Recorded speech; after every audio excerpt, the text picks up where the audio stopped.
The Steel Giants. The sentries at Deep Space Monitoring Station Epsilon 7 had grown accustomed to the quiet.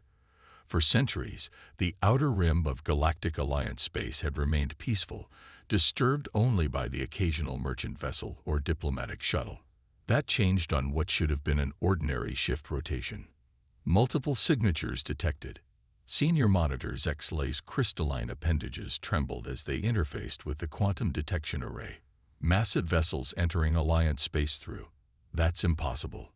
Station Commander Vera Kell moved swiftly to the main observation deck, her luminescent skin pulsing with concern. The vessels were emerging from what the Alliance had long designated as the Void, a region of space so dense with radiation and gravitational anomalies that no known species could survive transit through it.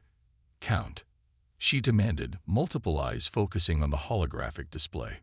317 vessels, Commander. Largest is approximately 4 kilometers in length. They're built like nothing we've ever seen. The ships that appeared on the display defied Alliance engineering principles. Where Alliance vessels were elegant constructions of energy fields and quantum matrices, these newcomers were forged from metal so dense that it shouldn't have been able to achieve spaceflight. Their hulls bore scaring that spoke of passage through conditions that would have torn conventional ships apart. They're broadcasting, X-Lay announced. Standard electromagnetic waves. How?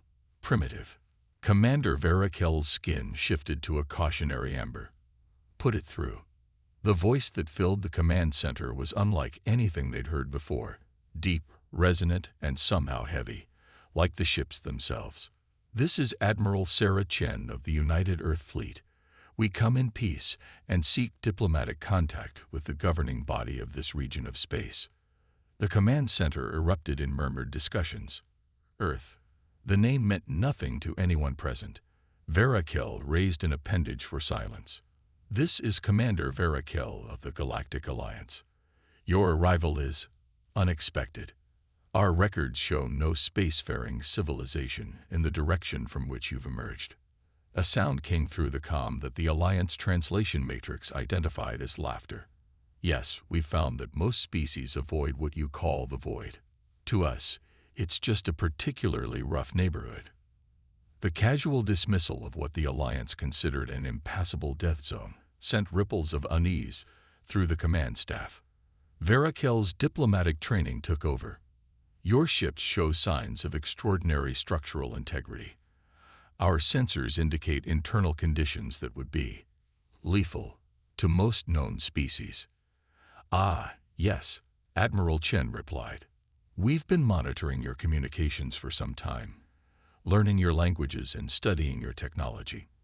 We maintain what humans consider comfortable conditions, about 3 times your standard gravity, higher atmospheric pressure, and what you might consider elevated radiation levels.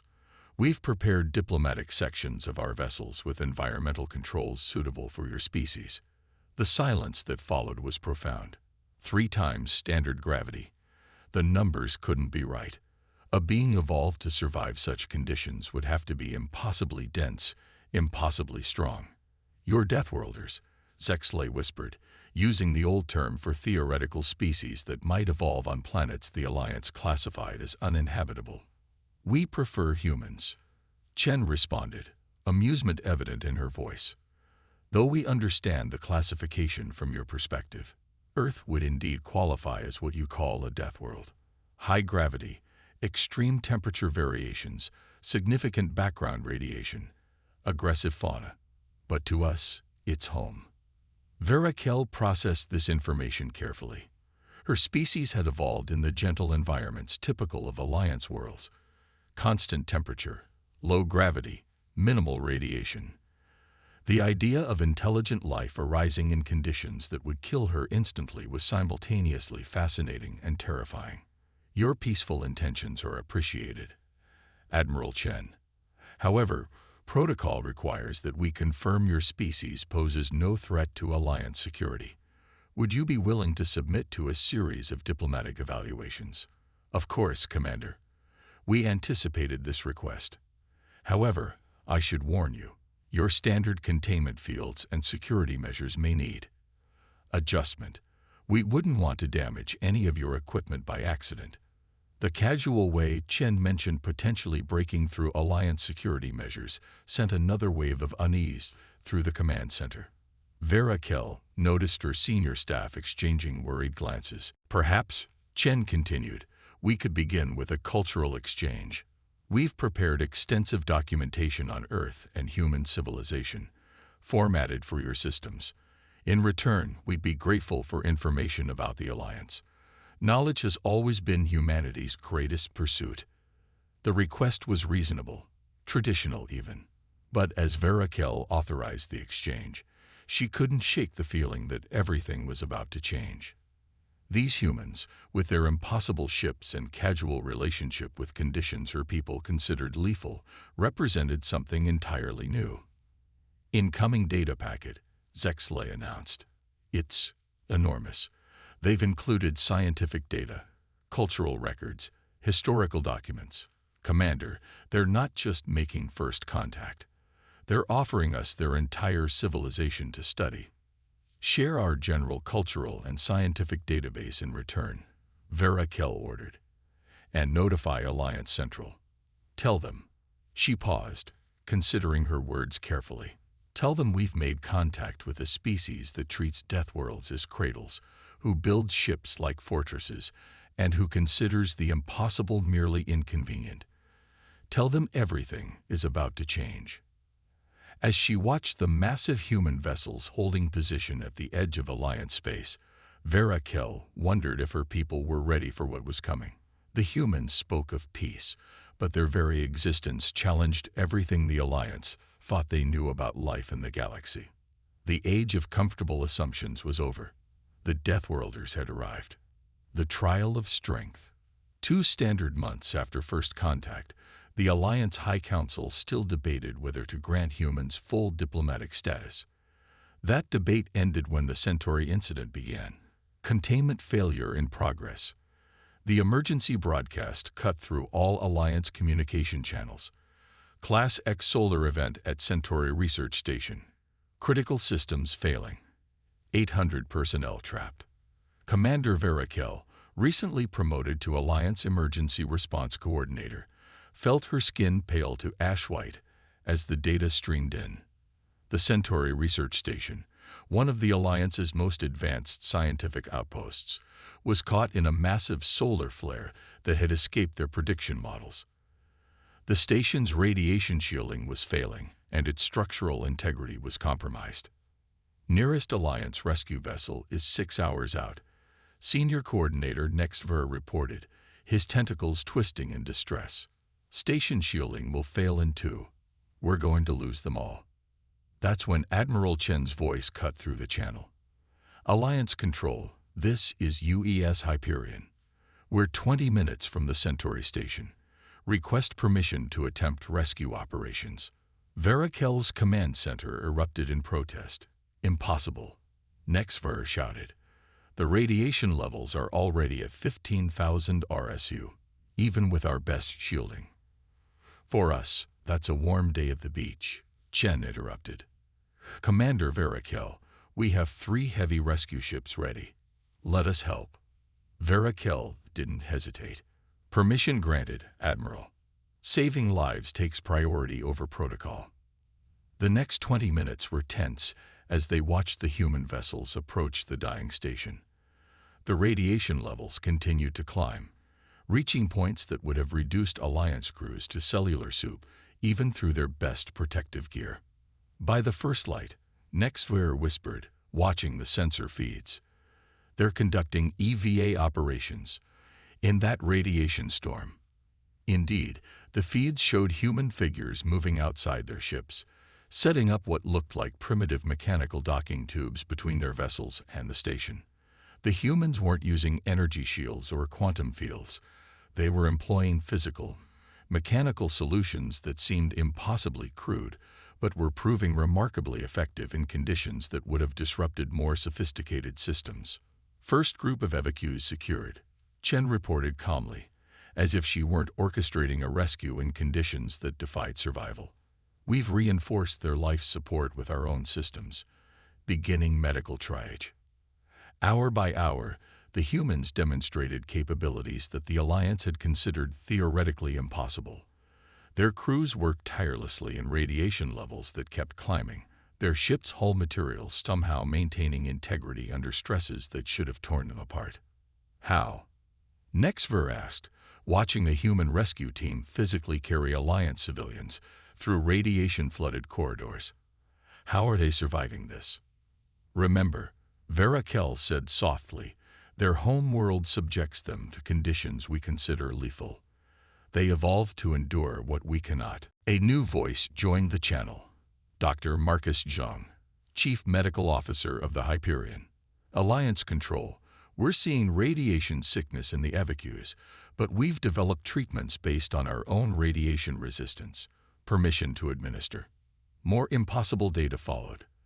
The humans weren't just rescuing people, they were sharing medical techniques born from their evolution on a world that had forced them to develop natural radiation resistance. Their bodies could repair radiation damage at rates that seemed miraculous to Alliance medical science.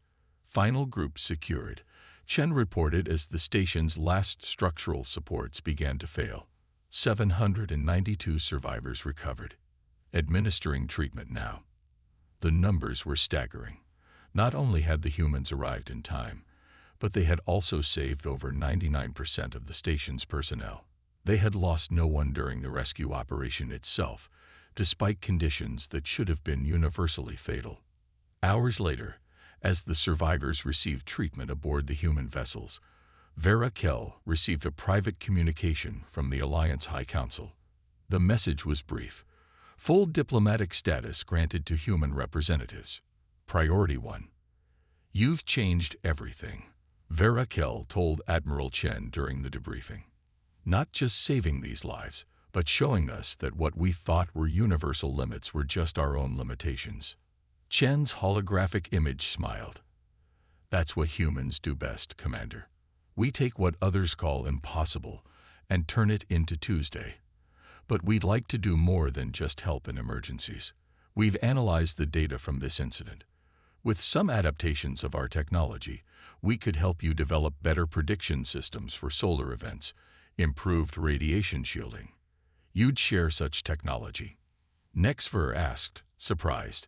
In his experience, species guarded their technological advantages jealously. Knowledge shared is knowledge multiplied, Chen replied. We didn't come here to show off our capabilities. We came to join a community, to learn from you as much as you might learn from us. Yes, we can survive conditions you find lethal, but your grasp of quantum mechanics and energy manipulation far exceeds ours. Together, we could achieve things neither of us could manage alone. As Verakel processed this, she realized humanity's greatest strength might not be their physical capabilities at all. It was their attitude, their instinct to turn their own adaptations into protections for others, their drive to share rather than dominate. The humans hadn't just passed a trial of strength. They transformed it into an opportunity for growth for both species. In doing so, they'd proven themselves to be something far more valuable than merely powerful. They were partners, warriors from the Crucible. The diplomatic summit on Station Aurora was meant to formalize humanity's integration into the Alliance. Representatives from 30 species gathered to witness the historic occasion, their vessels forming a glittering array around the station. No one expected it to become a demonstration of why humans were called Deathworlders. Commander Verakel was midway through her welcome address when the attack began.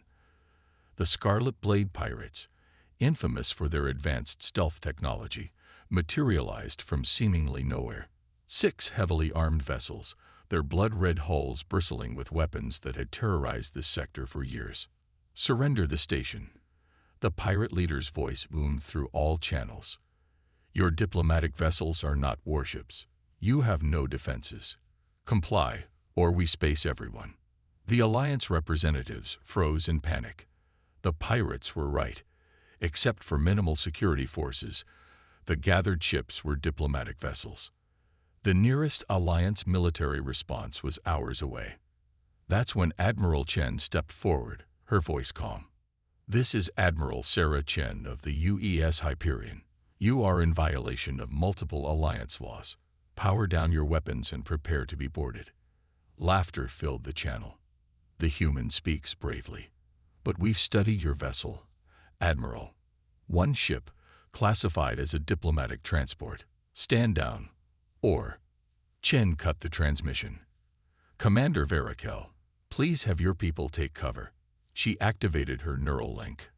"Hyperion, execute Protocol Thunderbolt." What happened next redefined warfare for every Alliance species present. The Hyperion's seemingly smooth hull split apart, revealing layers of armor and weapon systems that had been completely hidden from sensors. Where the Alliance saw a diplomatic vessel, there was suddenly a warship. "Impossible," the Alliance military liaison whispered. "Our scans showed nothing. Passive metal armor doesn't show up on energy scans," Chen explained as her crew took battle stations. "Sometimes the old ways are the best ways. Now, please excuse us while we deal with these pirates." The Scarlet Blade ships opened fire, their energy weapons designed to overwhelm shields and vaporize hull material. The blast struck the Hyperion directly and did nothing. The thick armor, designed to withstand forces that would crush most species, absorbed the attacks like rain. Warning shots delivered, Chen announced to the pirates. Final chance to surrender. The pirates responded by intensifying their attack. The Hyperion's response demonstrated why challenging humans was a grave mistake. The human ship moved with impossible speed for something so heavily armored, its engines pushing it to accelerations that would have killed most crews. Physical projectiles, a weapon type the Alliance had abandoned centuries ago, erupted from hidden ports. The pirates' advanced shields, designed to stop energy weapons, might as well have been tissue paper against kinetic impacts moving at relativistic speeds. "Their shields," the military liaison exclaimed. "They're not even slowing those weapons down." "Energy shields stop energy," Chen explained as her ship systematically disabled the pirate vessels. "But mass times acceleration equals force. Simple physics. Sometimes primitive solutions work best." The battle lasted less than 10 minutes. The Hyperion had disabled 5 pirate ships without destroying any of them, displaying a level of precision that seemed at odds with their seemingly brutal weapons. The 6th tried to flee, only to run straight into a spatial distortion net that the human ship had somehow deployed without anyone noticing. As Alliance security forces began boarding the disabled pirate vessels, Chen finally explained, "On Earth, we have a saying, hope for peace, prepare for war. Every human diplomatic vessel is also a warship. Every civilian ship has defensive capabilities. Where we come from, you either learn to defend yourself, or you don't survive." The gathered diplomats watched in amazement as human crews, working in vacuum conditions with minimal protection, helped secure the pirate vessels. Their natural durability and strength made tasks that would require heavy equipment for Alliance species seem effortless. "You could have told us your ship was armed," Verakel said later during the debriefing. "Would you have believed us?" Chen asked. "More importantly, would you have trusted us? We needed to prove ourselves through actions, not words. Today showed that humans don't just talk about protecting our allies. We do it." The implications weren't lost on anyone. Humanity had just demonstrated not only overwhelming military capability, but also the restraint and precision to use it without casualties. They had treated hardened pirates like misbehaving children, neutralizing the threat while minimizing harm. "There will be questions," the military liaison warned. "Concerns about other hidden capabilities." "Good," Chen replied. "We want those questions, because the answer is always going to be the same. Everything we have, everything we can do, is now in service to the Alliance.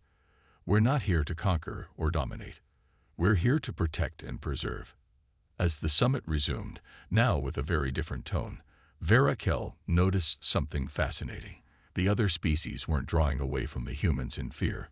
Instead, they were drawing closer, engaging more deeply. In demonstrating their strength, Humans had also shown their character.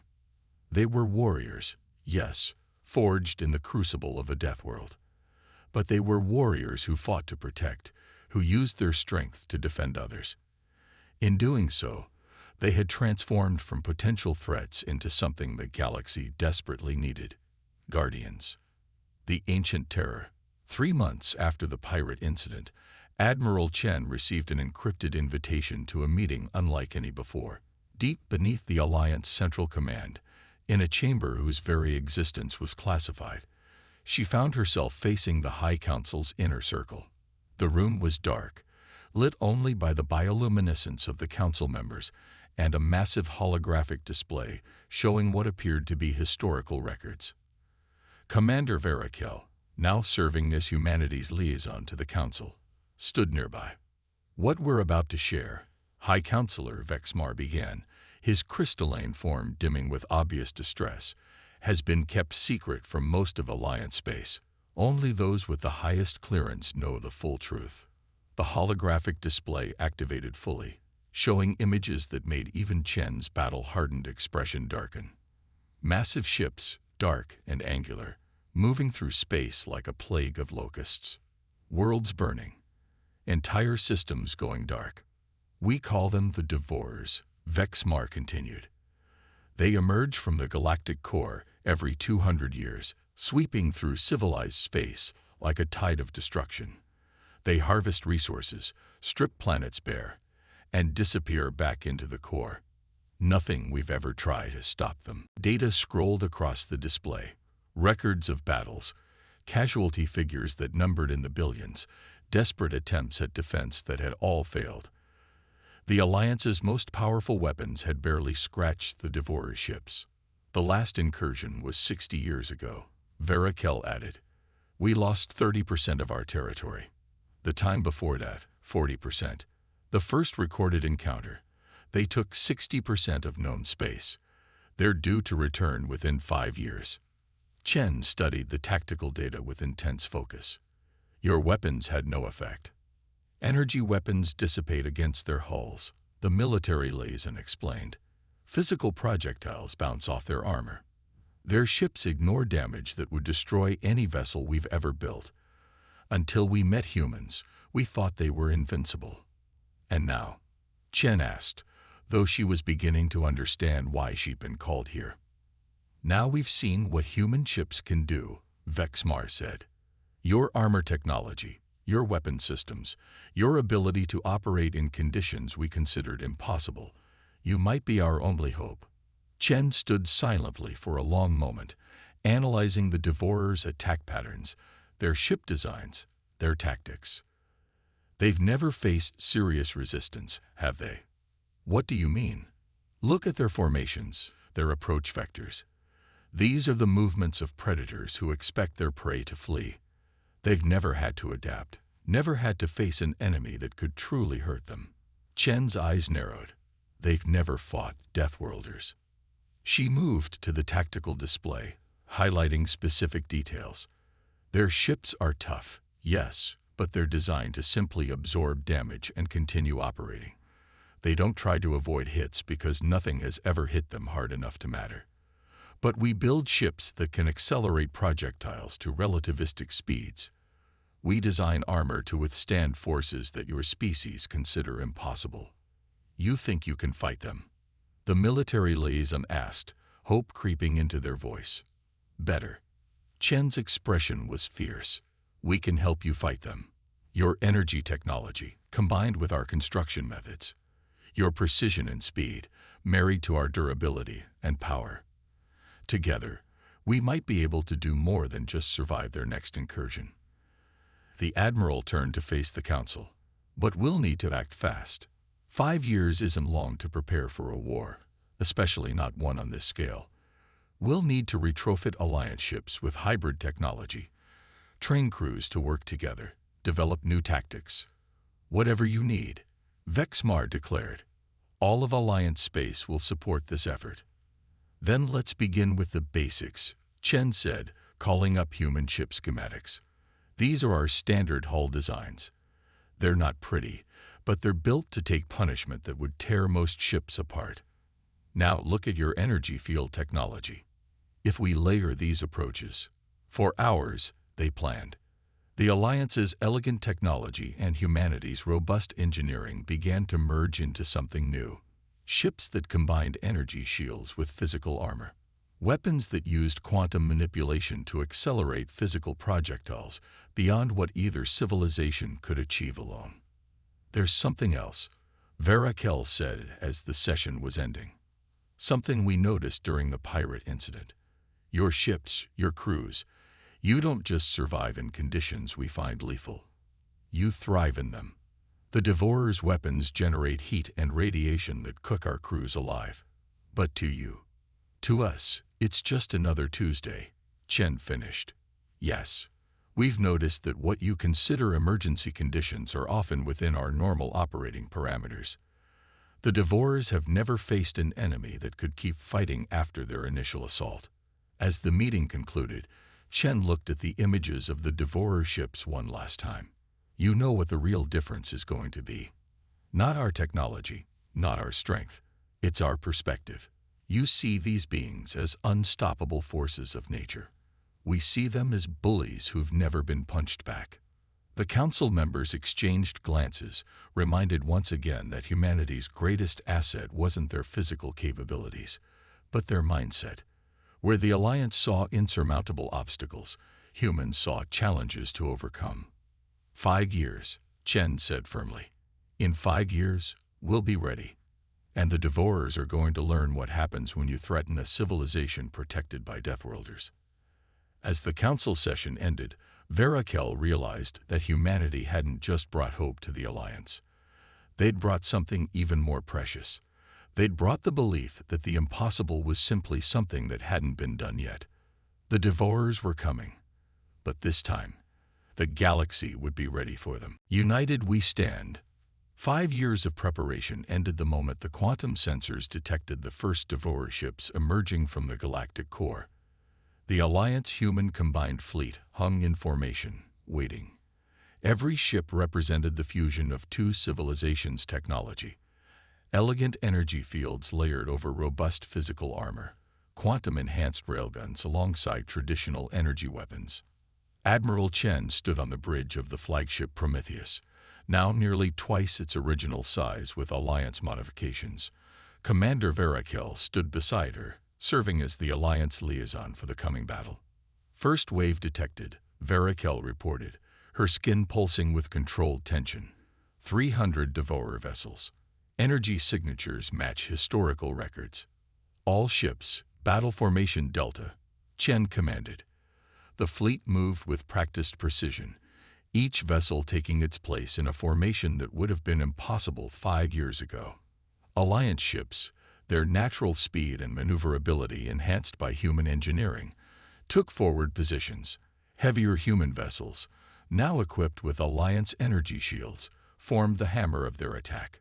The Devourers emerged from hyperspace in their traditional harvest formation, a wall of massive ships designed to overwhelm any resistance through sheer power. For a moment, there was silence across all channels as the ancient destroyers registered the presence of the combined fleet. They've never seen anything like this, Verakel observed. Their historical records show no evidence of unified resistance on this scale. Then let's give them a proper introduction. Chen responded. All ships, execute Operation Thunderstrike. The battle that followed would be studied for generations to come. The Devourers launched their opening salvos, beams of energia that had melted Alliance ships in previous invasions. They met layers of defense that hadn't existed 5 years ago. Alliance energy fields diffused the beams, while human-designed physical armor absorbed what got through. But it was the counterattack that proved humanity's greatest contribution wasn't their technology. It was their perspective on combat itself. All ships, execute attack pattern Archer's Paradise, Chen commanded. The combined fleet moved in perfect synchronization, executing maneuvers that utilized each species' strengths. Alliance vessels danced through space with impossible precision, their enhanced sensors identifying weak points in Devourer armor. Human ships followed, their quantum-enhanced railguns launching projectiles at speeds that approached significant fractions of light speed. The Devourers' previously impenetrable armor began to crack. "Direct hits confirmed," Verakel announced, her voice tight with excitement. "Their outer hull matrices are failing. They're attempting to adapt their formation." "They don't know how," Chen replied, a grim smile on her face. "They've never needed to adapt before." All ships press the advantage. Implement maneuver set, hammer, and anvil. Alliance vessels swept in, their energy weapons precisely targeting the cracks created by human kinetic strikes. Human ships followed, their crews operating in conditions that would have killed most Alliance species, pushing their hybrid vessels to their absolute limits. The Devourer fleet began to break apart. "They're attempting to retreat," Verakel reported, reading emergency jump signatures. "Not this time," Chen declared. "Execute final phase. Operation Last Flight." The combined fleet split into prearranged groups, herding the Devourer ships like wolves running down prey. The coordination was perfect. Alliance precision coupled with human aggressiveness. Two species technologies working in harmony to achieve what neither could have managed alone. "Quantum fields engage," Verakel announced. "Jump points are collapsing. They can't escape." The battle's final phase demonstrated just how much both civilizations had learned from each other. Alliance ships used their enhanced sensors to identify critical systems aboard the Devourer vessels. Human ships targeted these points with devastating accuracy, their hybrid weapons bypassing defenses that had once seemed impenetrable. When it was over, the Devourer fleet, the terror that had haunted Alliance space for centuries, was reduced to drifting hulks. Not destroyed, but thoroughly disabled. "Begin boarding operations," Chen ordered. "Let's find out who these beings really are." As combined teams of humans and Alliance species began securing Devourer vessels, Chen turned to Verakel. "You know what the real victory is here. Not just beating them, but how we did it. 5 years ago, our species barely knew each other existed.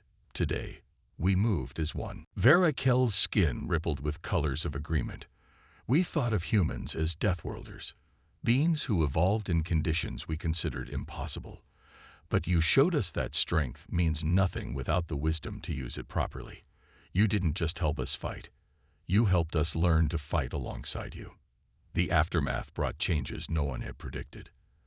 Analysis of Devourer technology revealed secrets about the galaxy's history that would take generations to fully understand. But more importantly, the alliance between humans and the Council's species had created something entirely new. A civilization that combined the best aspects of both worlds. Alliance elegance and human durability. Council precision and human adaptability. Together, they began expanding into parts of space that neither civilization could have explored alone. "You know what the biggest surprise was?" Chen asked months later, watching combined crews working on a new class of exploration vessel.